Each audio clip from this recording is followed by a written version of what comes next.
My Bible here, and I'm ready to read to you absolutely every book of the Bible that was written by someone who had met Jesus. We can go ahead and skip the Hebrew Bible since Jesus wasn't alive when that was written and go straight to the New Testament. You ready?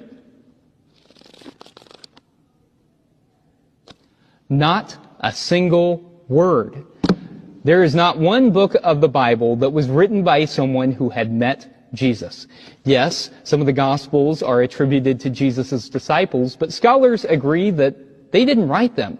They were written decades after Jesus' death. The earliest Gospel that we have in the New Testament is the Gospel of Mark, and it was probably written around 70 of the Common Era. The attribution of those Gospels to disciples didn't happen for many years.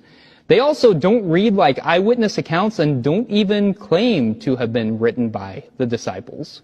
Paul's letters weren't written by someone who had met Jesus. Paul, by his own admission, had never met Jesus. And even that great narrative we have about Saul encountering the risen Christ on the road to Damascus is something that the author of Luke Acts, the same author wrote both the Gospel of Luke and the book of Acts, it's something that he invented for the narrative.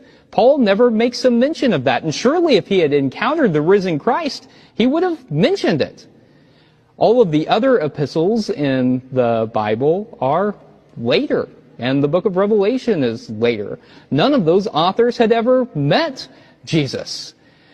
Now, some people argue that since Jesus is the Word of God, Jesus was involved in the creation of the entire Bible.